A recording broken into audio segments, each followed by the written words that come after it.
Estamos recebendo aqui nos estúdios da Jovem Pan o governador de São Paulo, que tenta a reeleição, Márcio França, do PSB. São 15 minutos de entrevista, assim como nós tivemos na segunda com João Dória, mais 1 minuto para as considerações finais. Governador, bom dia. Primeiro, parabéns pela ida ao segundo turno. Bom dia, prazer falar com você, estar de volta aqui. Agora, ainda que para a grande maioria, né, tenha sido uma surpresa, para nós, eu falei aqui nessa mesa, eu estaria no segundo turno e eu queria ver quem é que está comigo no segundo turno. Aí ficou o João Dória, né? E quem estará com o senhor também no segundo turno é Paulo Scaff, que hoje formalmente vai apresentar o apoio. De que maneira esse apoio vai se dar na campanha? Ele vai subir no seu palanque? O senhor vai visitar escolas técnicas que eram a bandeira da campanha dele? Acho muito importante. Eu tenho uma relação com o Scaff já de muito tempo. Vocês vão se lembrar que o Scaff foi filiado no meu partido, né? Ele, na primeira vez que entrou para a política, entrou por um convite meu e foi candidato a governador pelo meu partido. Depois ele foi procurar outro caminho, enfim. Então eu tenho uma relação com a família, gosto muito dos meninos dele, dos filhos, são muito educados, enfim. E aí, quando acabou a eleição, ele ligou para poder cumprimentar. Eu disse isso a ele, e aí ontem conversamos e tal, e ele decidiu que vai declarar o voto e naturalmente vai apoiar. Ele é uma pessoa importante, porque não é só a questão de ter sido candidato e ter tido uma votação importante, ele também preside entidades importantes, tira essa marca, né? Tira esse jeito que o Dória está fazendo um esforço de tentar colocar de esquerda a direita, enfim, que mostra um pouco dessa coisa do formato de como deve ser uma eleição em São Paulo, o padrão que deve ter São Paulo para governar São Paulo, né? São Paulo é um país dentro de um país. Mas a marca de São Paulo foi a condução dos fatos nacionais. São Paulo sempre conduziu os grandes fatos nacionais, enfim, e acima de tudo com ponderação, com firmeza, com sinceridade, né? A marca do paulista tem a ver com isso.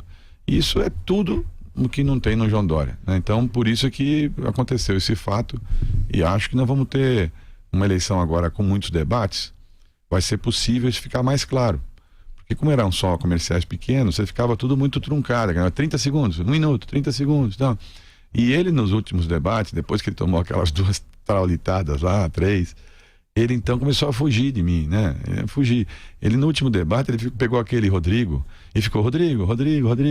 Ele já disse para ele, Dória, agora não tem o Rodrigo, você vai ter que falar comigo aqui e vai ter que ficar exposto, porque uma pessoa, ele tem outros méritos, mas ele não se preparou para ser governador. Ele não tem noção. Você lembra aquela pergunta que eu fiz sobre quantos funcionários tem o estado de São Paulo? Eu não sabia. Como é que você vai governar um estado se você não sabe quantos funcionários tem, né? Quer dizer, então as coisas mais óbvias ele não sabe. É tudo um grande produto de marketing e ele é bom nisso que ele faz, mas sinceramente acho que São Paulo já decidiu pela mudança, e a mudança aqui é claro que não é 45 que governa o estado há 20 e poucos anos. Candidato, primeiro, bom dia e parabenizá-lo aí pelo resultado eleitoral e dizer que eu errei, hein? Que eu tinha dito aqui. Mas a vantagem é que o Vila vai tomar uma garrafa de vinho, porque eu falei para ele lá para trás, eu falei, Vinho, tudo bem. Se eu ganhar, se eu passar para o segundo turno, porque na época eu era desconhecido, e ele falou, olha, o Márcio é desconhecido, não vai nem para o segundo turno, né, tal. E eu mandei pra ele, deixa uma chance aí, não, mas não sei o que, não vai, tá. Eu falei, bom, tudo bem, se eu ganhar, eu pago o vinho e você paga o jantar. Isso. Agora você vai escolher aí agora pra... É verdade. Deixa eu pegar 2. Eu vou dobrar a aposta agora aí. Se eu for governador, aí você vai... Agora você paga o vinho e o jantar. Perfeito. Deixa eu colocar pro senhor a seguinte questão. O senhor disse ontem que o João Dória é um tucano falsificado, mais ou menos assim. Ele disse que o senhor é o Márcio Cuba. Quem é que está com razão? Não é, eu não acho que ele... Eu estou dizendo o seguinte, veja o comportamento. Eu olho as pessoas pelo comportamento da vida. Por exemplo, eu não olho uma pessoa apenas pelo que ele está falando naquele instante. Eu vejo o comportamento de vida dele. O que eu acho estranho? Você se lembra aquele episódio famoso do João Dória com o negócio do Jô Soares? De colocar um colante nas costas do Jô Soares, do Collor. E ele dizendo que era Covas, aí ele pega um colante e coloca nas costas do Jô Soares, que é encontrado por isso pelo Jô Soares, né? O que parece? Alguém que está sempre esperando uma oportunidade para poder surfar na onda da oportunidade, seja ela qual for. Por exemplo, se amanhã o Lula for solto e ele vira a eleição e o Lula agora é o ele também vai Lula. Ele não tem uma bandeira. A bandeira dele é João Dória.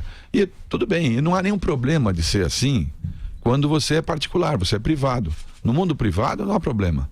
Por exemplo, se acontece um fato como esse, eu não sei se aconteceu com vocês. Para mim, minha mãe brigava comigo, eu era menino, tinha outros irmãos e tal, a mãe sempre briga mais. O pai, ele não briga muito. Quando ele brigava com a gente, a lágrima escorria, você quieto ali, ele brigando, ele não batia, era o jeito de falar. A fala do Alckmin ontem pro Dória é de escorrer uma lágrima. Porque pro Alckmin chamar o Dória do que ele chamou ontem numa reunião pública com outras pessoas, de traidor, enfim, é uma fala dura. É uma fala de alguém que está magoado, né? E por quê? Porque alguma coisa ele fez. Eu digo, quais são os amigos que ao longo da vida ficaram com o João Dória? Eu também, fiz campanha para ele aqui. As pessoas dos partidos, ninguém ficou com ele. Alguma coisa está errada. Alguma coisa estranha. Dá a impressão que a cada ponte que ele vai passando, ele explode a de trás e vai para outra, explode a de trás e assim vai indo. Então, na minha visão, no PSDB, pouca gente ficará com ele. Os outros ele vai ter que expulsar todo mundo, né? E aí ele começou ontem com essa história de expulsão, que é um outro erro, porque agora ele chamou atenção para um fato, para poder depois ser desautorizado nacionalmente pelo partido dele. E a questão de esquerda, o senhor é um candidato de esquerda? Porque quando o candidato João Dória chamou o senhor de Márcio Cubo, foi aqui pela primeira vez, inclusive aqui no Jornal da Manhã. Foi. O senhor é um candidato de esquerda? Eu só quero lembrar que aqui nesse microfone, presta atenção, o João Dória veio aqui nesse microfone e disse o seguinte: eu não aceito o apoio do Bolsonaro, porque ele é de extrema direita, não sei o que lá. Desancou o pau nesse Bolsonaro. Entendeu? Então nada parece sincero.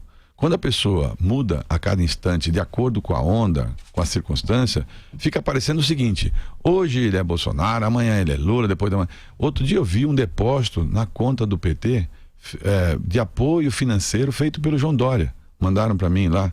Eu digo, não é possível. Não tem nenhum tipo de bandeira, né? É apátrida.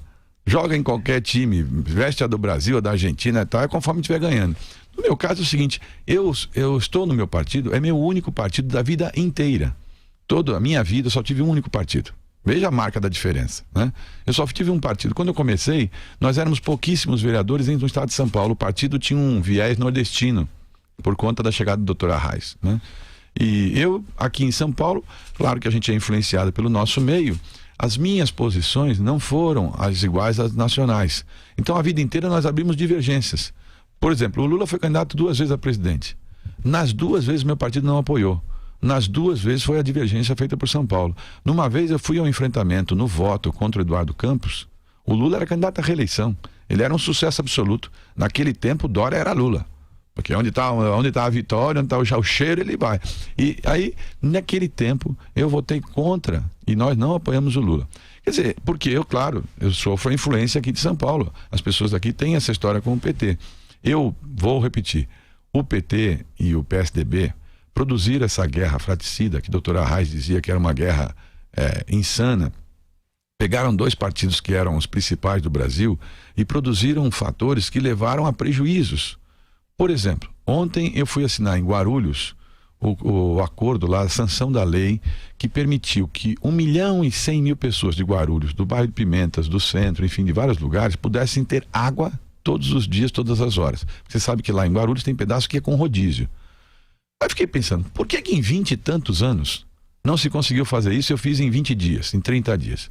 É porque esse negócio, era PT, aqui é PSDB, não pode não sei o que lá. Eles criaram uma dicotomia desnecessária. E eles produziram esse fato nacional, porque é seu, eu sou contra. É seu, eu sou contra. De alguma forma, o Eduardo Campos intuiu isso há uns anos atrás, quando ele lançou essa história da terceira via. Houve o acidente, ele faleceu, não deu tempo, porque a Marina não tinha o fôlego para levar a campanha até o final. Agora, na minha visão, o eleitor já decidiu. Ele não quer nem PT, nem PSDB. Em São Paulo, muito mais forte. No meu caso, é claro que eu tenho uma visão social. Claro, não estou filiado num partido, eu tenho uma visão social. Eu sempre entendi que a gente pode ter alternativas de gerar oportunidade.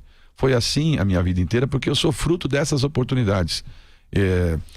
Eu cheguei até governador sem ter família de político. Eu fui fazendo minha carreira 1 a 1, voto a voto, cada um dos episódios. Então, tudo foi feito na oportunidade. Eu fui servidor público, meu pai era servidor público, meu avô era servidor público, então não temos recurso, dinheiro para poder fazer outro tipo de chance. Eu adoro São Paulo. Eu sou fanático pelas oportunidades de São Paulo. Eu fico muito incomodado quando eu ia para debate e via eles massacrando. A escola não presta, a educação não presta, a saúde não presta, a escola não presta, a polícia não presta, o presídio não presta. Tudo bem, nós temos um problema. Mas as pessoas acho que não conhecem bem o restante do Brasil. Porque eu conheço. Se você tiver hoje uma comparação de São Paulo é muito, mas é muito superior a tudo no Brasil. E por isso nós somos mais exigentes mesmo. Mas não é correto você dizer que nada presta. Tem coisas que funcionam e tem coisas que não funcionam tão bem. Qual foi o grande erro, na minha visão?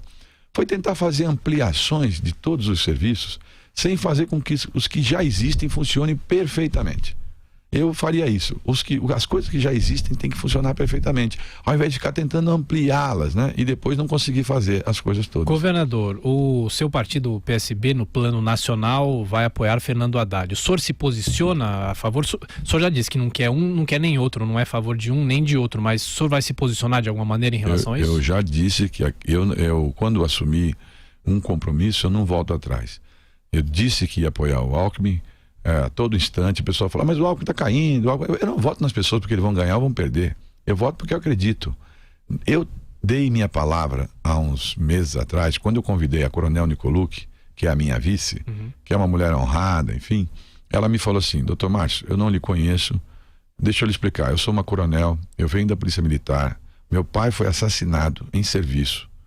E eu queria ser candidata a deputada. O senhor está me convidando para ser candidata a vice-governadora. É uma honra para mim, mas é uma novidade. Só tem um problema.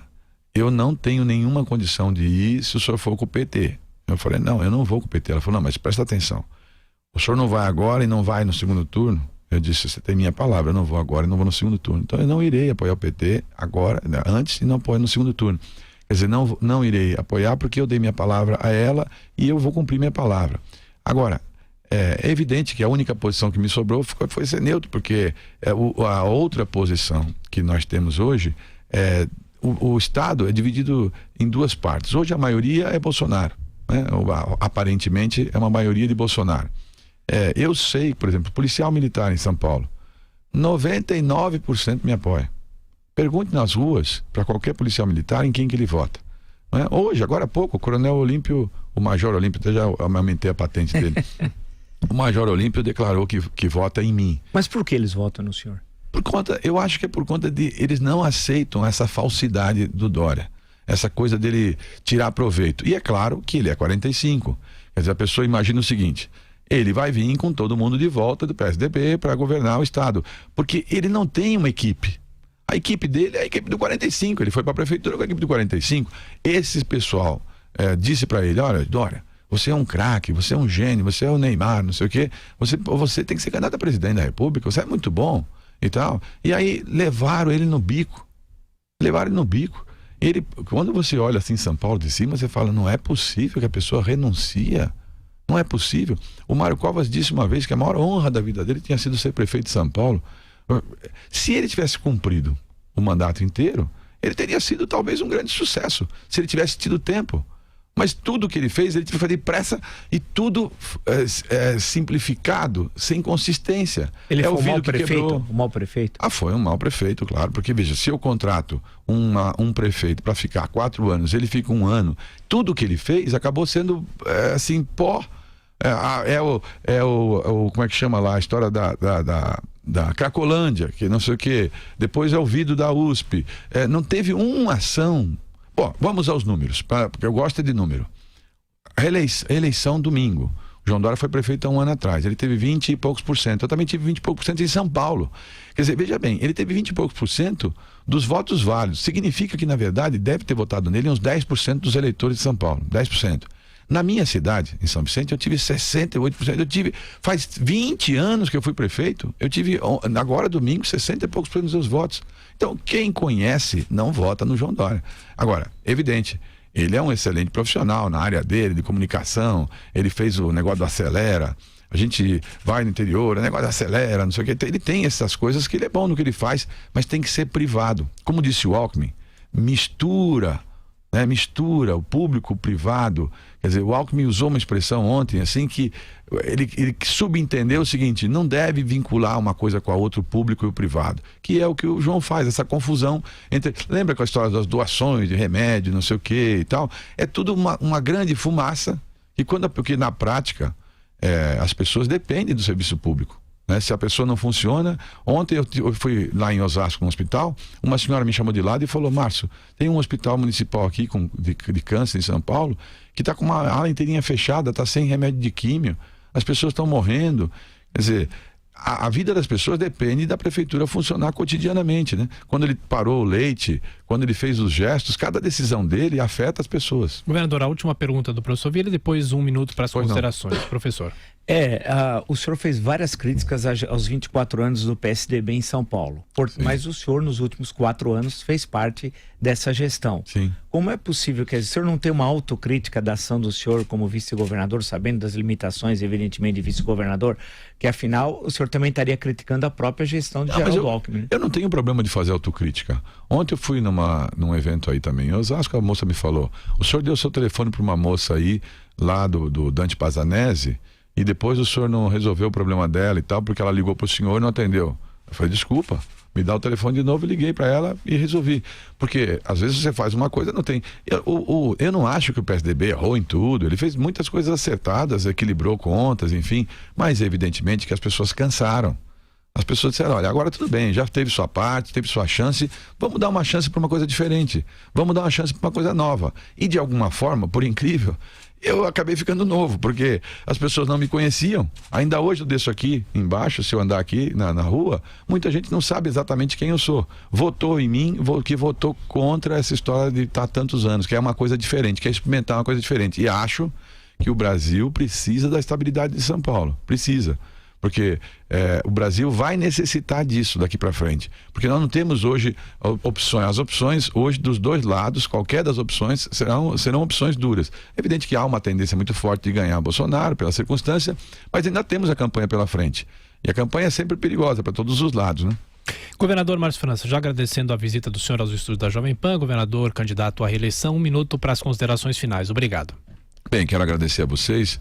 Dizer que tem sido um orgulho para mim ter sido governador esses meses, poucos meses de governo, reforçar a polícia, conseguir mudar a questão da educação, o respeito com o servidor, colocar o professor no plano central das ações da educação, passar o recurso direto para os alunos decidirem, como nós fizemos em todo o estado de São Paulo, priorizar as creches, zerar as creches no estado de São Paulo. É meu único compromisso, talvez, é zerar a fila de creche no estado de São Paulo, né? Abrir os exames todos os finais de semana, tratar da prevenção mais do que tratar depois da reação, implantar o alistamento civil, que vai ser a grande revolução na segurança pública de São Paulo. Aconteceu na minha cidade, que era a mais violenta do estado de São Paulo, e despencou, né? A gente dá oportunidade para jovem, tudo que você pode ter, é muito mais lógico, custa muito mais barato, é muito mais inteligente do que ficar depois apenas na punição. Eu quero essa chance de poder fazer uma coisa diferente e agradeço muito aos paulistas que puderam confiar nisso no primeiro turno. Agradeço muito ao Paulo Scaff, que fez esse movimento, aos outros partidos que vão fazer aí na sequência, aos tucanos, que de alguma forma percebem que o Dória não tem a ver com eles, e conto com vocês aí para a gente tentar ir para esses embates, e as pessoas vão perceber que lado está a sinceridade e que lado que está a falsidade. Recebemos o candidato Márcio França. Na segunda nós já tínhamos entrevistado o João Dória às 9h38 aqui na Jovem Pan.